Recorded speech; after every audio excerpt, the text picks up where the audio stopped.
Estamos nos transformando. Somos arquitetos do nosso próprio futuro. Vamos criar juntos o próximo nível. Embratel, sua empresa no próximo nível.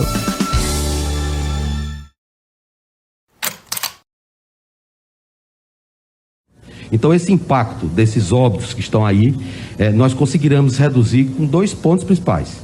Primeiro, com políticas de distanciamento social própria, que permita diminuir a circulação do vírus. Segundo, com uma melhora na capacidade assistencial dos nossos serviços hospitalares.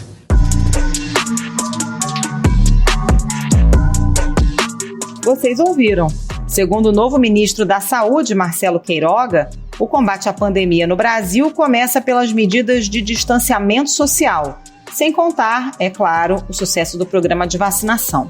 No entanto, o cardápio de ações restritivas de circulação para impedir a proliferação do vírus é variado. E como todos nós já sabemos, nos casos extremos, como o que vive hoje o Brasil, o bloqueio total entra na lista de possibilidades reais. Só que daí a conversa muda. Queiroga deixou claro que sua política é a política do presidente. E Jair Bolsonaro não é apenas contra o lockdown em qualquer circunstância. Ele tem por hábito criar um clima de ameaça no caso da adoção dessa medida. Vai ser uma desgraça. O que poderemos ter brevemente? Invasão ao supermercado, fogo em ônibus, greves, piquetes, paralisações. Onde vamos chegar?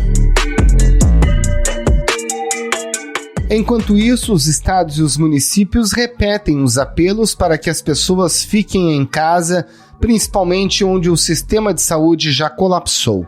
Em muitos casos, na maioria, os esforços são em vão, já que a adesão da sociedade é baixa. A interrupção das medidas de apoio financeiro aos desassistidos, como o auxílio emergencial, amplia as resistências. Ainda assim, em alguns lugares, como na cidade paulista de Araraquara, de 240 mil habitantes, um bloqueio total foi anunciado depois que o número de doentes graves superou o de leitos disponíveis. Entre o final de fevereiro e o começo de março, foram 10 dias sem transporte público.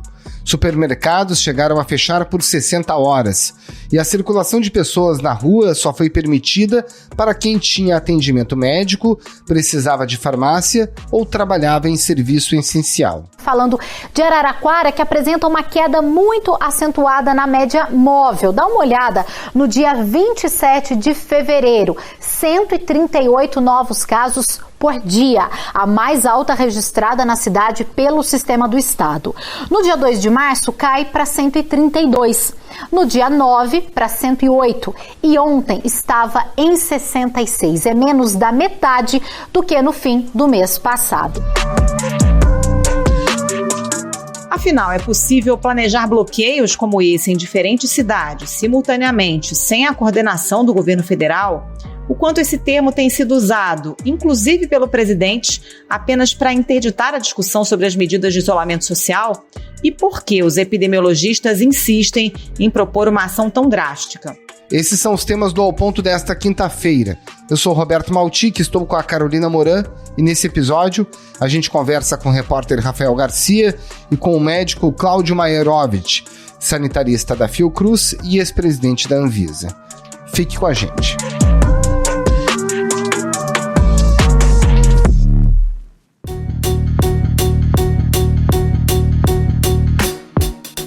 Rafael Garcia, o que, afinal de contas, a gente pode determinar como lockdown?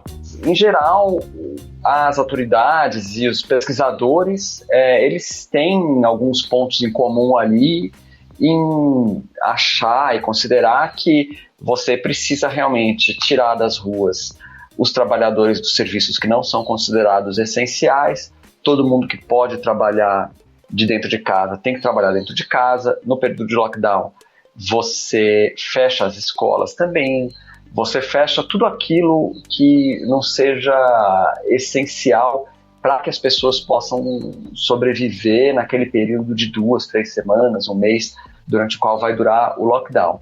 E tem, evidentemente, também a questão de como você implementa isso. Alguns lugares conseguiram boa adesão para isolamento social, pedindo para as pessoas ficarem em casa, outros nem tanto, tiveram que recorrer mais à coerção, com o poder de polícia forçando as pessoas a ficarem em casa e multando elas quando tinha respaldo legal para isso. Rafael, dá para dizer que aqui no Brasil a gente já teve experiência de lockdown em alguma cidade, algum estado? A gente viu algumas cidades decretando medidas bastante restritivas, né, como Araraquara, depois Belém, outras cidades no interior de São Paulo. Isso é lockdown?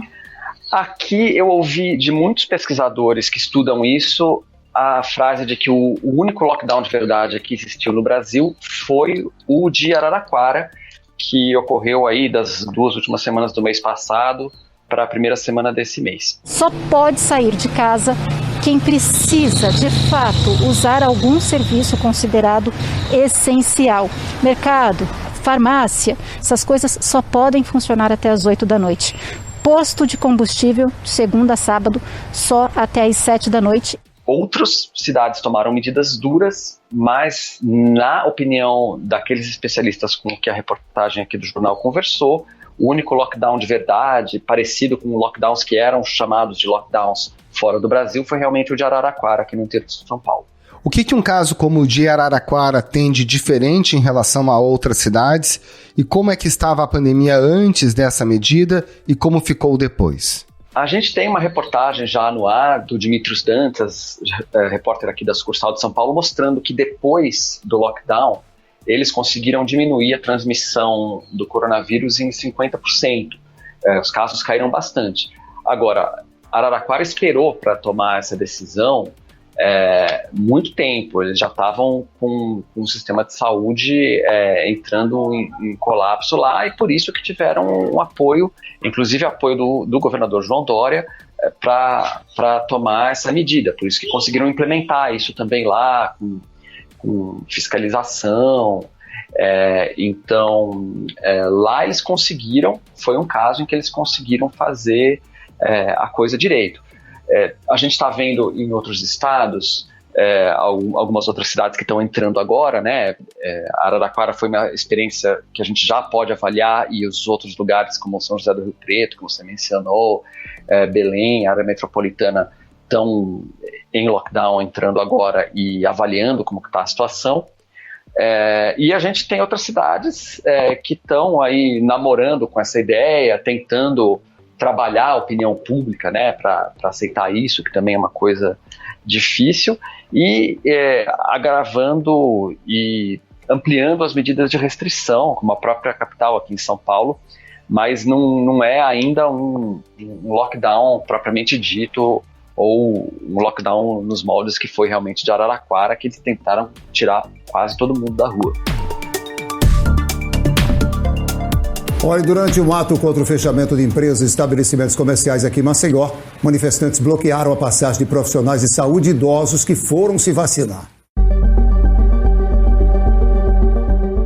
Rafael, o que a gente tem visto é uma dificuldade muito grande das autoridades em fazer cumprir as medidas de restrição. A população simplesmente não respeita.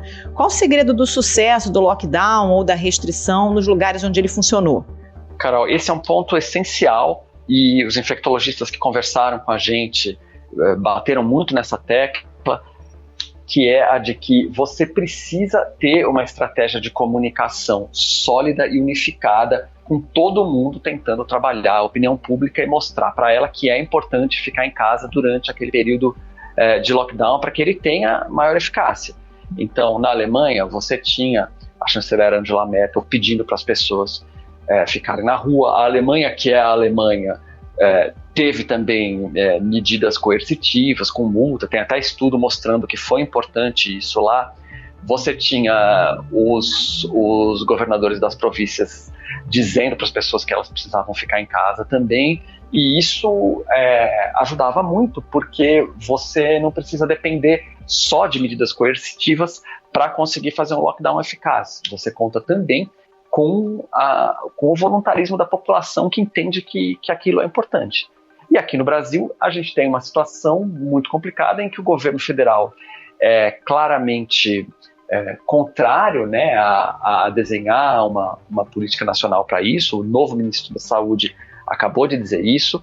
Você tem um trabalho de comunicação que não apenas não ajuda, mas atrapalha, né, com frequência o presidente nas lives dele, criticando estados, municípios que tomam essas medidas para fechamento de comércio, incitando as pessoas a irem para a rua, a ficarem abertos. Até quando nós vamos resistir isso aí? Aqui no DF, toma-se medida por decreto de estado de sítio. De 22 horas às 5 da manhã, ninguém pode andar. Só eu poderia tomar uma medida dessa? Então, quem resolver tentar um lockdown a partir de agora no Brasil em escala local, prefeituras e governos, vai ter que fazer isso e tentar obter sucesso sendo atrapalhado pelo governo federal. O que a gente percebe é que os países que se deram melhor nessa política de fechamento, de isolamento, são aqueles que adotaram o lockdown muito cedo, né? Logo no começo, primeira onda da pandemia, e ao menor sinal de crescimento do número de casos, fecham de novo, como a Austrália, como a Nova Zelândia. O Brasil perdeu esse momento de fechar a economia, de fechar as atividades antes que a situação piorasse? Perdeu, mas costuma-se dizer antes tarde do que nunca, né? Aqui as pessoas estão defendendo no meio acadêmico muito que você não precisa necessariamente esperar chegar no pior momento da epidemia para decretar um lockdown. Mas quando você chega no pior momento da pandemia na sua cidade e você vê que outras medidas mais leves não tiveram efeito, aí você acaba ficando meio que refém da tomada de decisão e tendo que optar por um lockdown, porque você não consegue ampliar além do que você tem de medidas de restrição. Aqui o governo de São Paulo, por exemplo, toda semana anuncia novas medidas, amplia o período de fechamento aqui, para algum outro setor da economia anuncia o fechamento ali, mas não entra efetivamente num lockdown completo, né? Estão esperando provavelmente a situação nos hospitais se agravar ainda mais, com superlotação, para tomar uma medida dessas.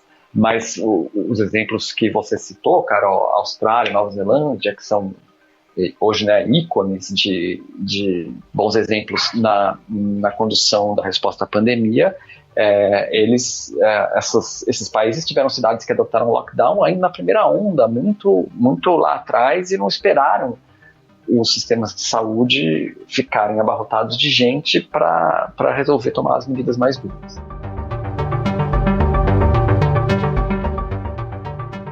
Rafael Garcia, muito obrigada pela participação, bom trabalho para você. Muito obrigado, Rafael, um abraço e bom trabalho. Obrigado, Carol, obrigado, Maltico, até a próxima.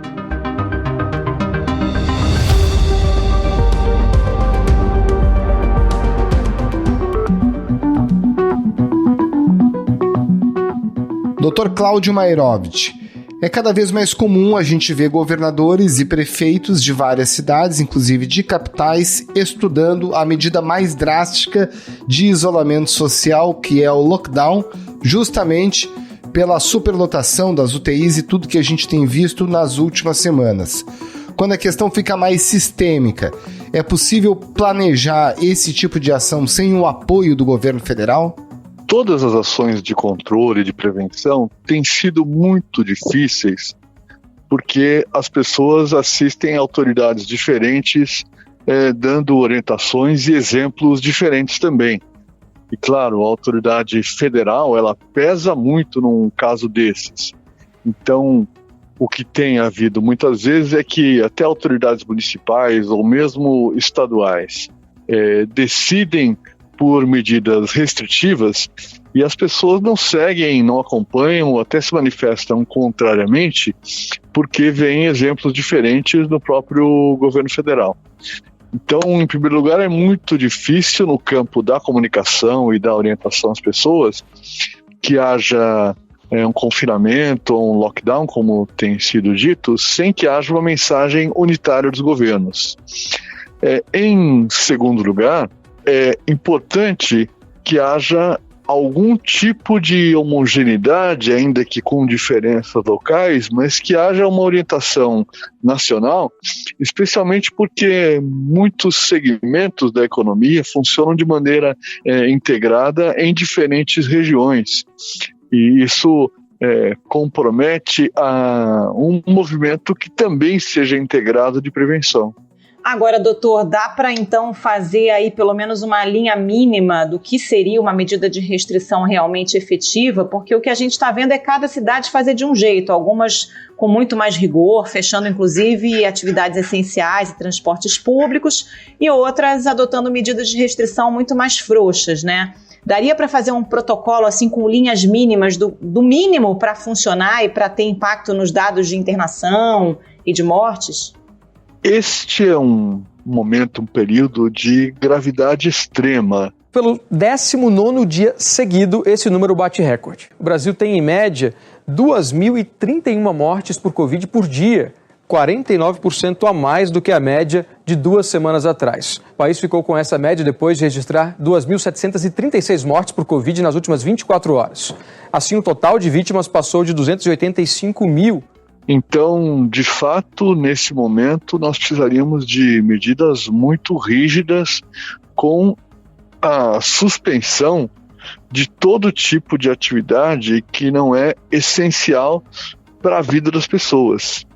E quando a gente fala em essencial para a vida das pessoas, isso não inclui academias, não inclui templos religiosos, não inclui atividades, serviços de beleza, barbearias, etc. Não inclui restaurantes, bares e outras atividades que congregam pessoas.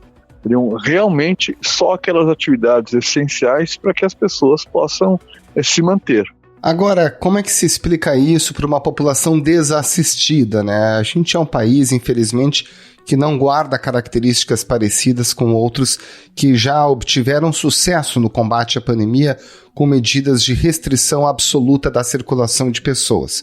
A gente tem a pobreza e a gente tem a grandeza do país. Como é que lida com essa situação num momento tão grave como esse? Seria essencial, na verdade, que o auxílio emergencial, além de não ter sido interrompido, então que seja retomado o mais rapidamente possível, que ele seja suficiente para que as pessoas que estão em trabalho informal, as que estão desempregadas, que, portanto, dependem de algum tipo de atividade que elas saem de casa diariamente para realizar, não tem empregador que lhes garanta rendimento, que elas possam se manter. Isso, infelizmente, parece que não está entre as prioridades do governo, que recentemente, inclusive, aprovou uma continuidade que deve começar só daqui a um mês e com valores que são absolutamente insuficientes para que as pessoas se convençam a permanecer em casa.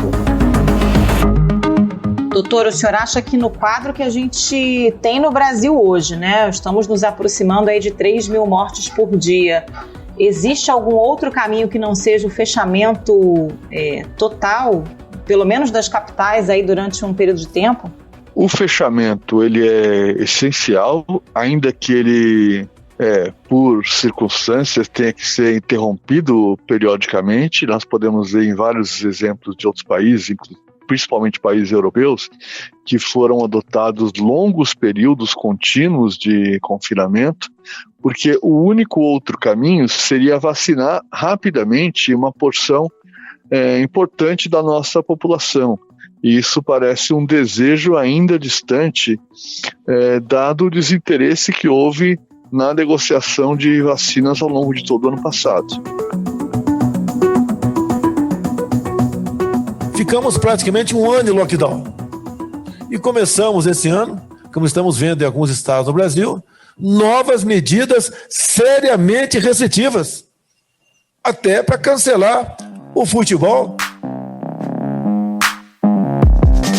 Agora, doutor, a palavra lockdown virou uma palavra popular, né? O Brasil inteiro conhece, é um assunto sobre o qual todo mundo fala, só que o lockdown praticamente nunca foi aplicado aqui no Brasil. O quanto que esse termo tem sido utilizado para interditar um debate a respeito de medidas restritivas, ainda que não tão duras como essa restrição completa? A palavra lockdown, palavra inglesa, virou um fantasma para nós e muitos segmentos, alguns segmentos interessados diretamente do ponto de vista financeiro e outros segmentos governamentais que os apoiam, quase que transformaram o lockdown em sinônimo de falência, enquanto o significado de lockdown é proteção, é o confinamento, é a restrição à circulação, restrição à realização de atividades, justamente para garantir que elas possam se tornar possíveis novamente no médio e longo prazo. Ou seja, manter as atividades funcionando normalmente hoje significa comprometê-las no médio e longo prazo e, em muitos casos, comprometê-las definitivamente. Existe um prazo mínimo, doutor, para a manutenção dessas medidas de restrição para que elas façam efeito? Porque a gente também tem visto algumas cidades e estados decretarem medidas restritivas durante uma semana, durante um fim de semana. Isso funciona? Olha, essa é uma discussão que tem havido bastante no mundo. O que se tem avaliado hoje é que um período mínimo para conseguir interromper um ciclo de transmissão é de 2 semanas, imaginando que durante essas 2 semanas as pessoas estarão em casa, aquelas que estão doentes terão tempo de sarar, deixar de ser transmissores, as pessoas que estão com vírus, mas não têm sintomas, poderão manifestar a doença nesse tempo ou deixar de transmitir o vírus nesse tempo, mas isso tem que ser avaliado ponto a ponto ao longo do tempo. Especialmente porque há uma demora entre a adoção das medidas de confinamento e o seu impacto. Ou seja, supondo que se fecha uma série de segmentos a partir de amanhã durante 2 semanas, provavelmente nós levaremos mais 10 dias a 2 semanas para começar a ver o resultado disso. Então, o fato de não ter resultado no dia seguinte da imposição de medidas, muitas vezes leva ao descrédito, e aí essas medidas são afrouxadas novamente. Com isso, nós estamos com o sistema de saúde completamente saturado, abarrotado, especialmente os hospitais e as unidades de terapia intensiva. Doutor, como é que a gente trata os diferentes nesse caso? Estados que estão mais graves e estados que caminham para a gravidade. A gente pode pensar do ponto de vista puramente epidemiológico e dizer, bom, esses aí vão chegar no colapso e, portanto, precisa fechar logo, para não se repetir o que acontecia em outras cidades. Mas a população não está vendo isso, a população quer trabalhar, quer continuar suas atividades. Como é que se trata os diferentes numa relação entre a realidade e o que a ciência preconiza, o que é importante para, pelo menos, impedir a proliferação do vírus? Bom, acho que nós temos 2 aspectos. Um é que o Brasil é muito grande e, de fato, há uma certa heterogeneidade na situação epidemiológica de um lugar para outro, de um município ou de um estado para outro. No entanto, o que nós estamos vivendo hoje é uma situação alarmante no país inteiro. Embora haja um pouco de diferença de um estado para outro, praticamente todos estão com seu sistema de saúde abarrotado, e aqueles que ainda não começaram a ter pessoas desassistidas porque não conseguem vagas hospitalares, começarão a assistir isso brevemente. Então, esta é uma diferença que nesse momento não pesa muito. A outra coisa é a diferença entre as pessoas que têm convicções e comportamentos diversos e muitas vezes apoiam as suas convicções nas mensagens que recebem, escolhidas conforme a sua preferência política, o que é uma mistura absolutamente indesejável, porque proteger as pessoas da transmissão do vírus não tem nada a ver com ser de direita, ser de esquerda, ser de centro ou ser marciano, mas sim com uma necessidade imperiosa para que as pessoas continuem vivas, para que inclusive elas possam voltar a trabalhar, estudar, desempenhar suas atividades normalmente daqui a pouco. Caso contrário, nós, tudo bem, teremos atividades que se sustentam com muitas baixas, porque pessoas vão morrer, tanto no lado de quem produz, de quem vende, de quem presta serviço, como de quem consome, com prejuízos que serão irreversíveis para o país.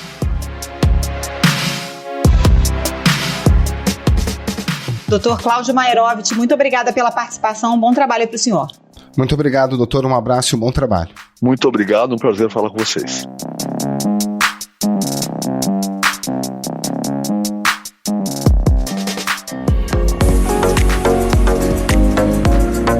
Oi, pessoal, eu sou o Ronaldo Lemos e eu queria convidar vocês para ouvir o podcast Juntos no Próximo Nível, uma parceria da Embratel com o Valor Econômico. A cada episódio, eu converso com experts em tecnologia e lideranças de mercado sobre a nova cara dos negócios no mundo pós-pandemia.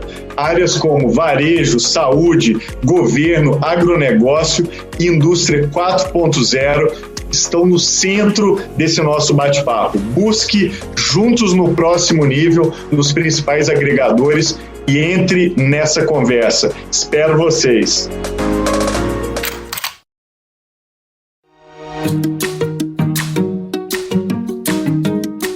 Esse foi o Ponto de Hoje, o podcast diário da redação do Globo. Nessa conversa a gente conta com a participação de toda a equipe do jornal, as mesmas pessoas que levam até você informação e análise de qualidade todos os dias. Quer saber mais? Assine o Globo. Acesse assineoglobo.com.br e confira todas as notícias e reportagens especiais.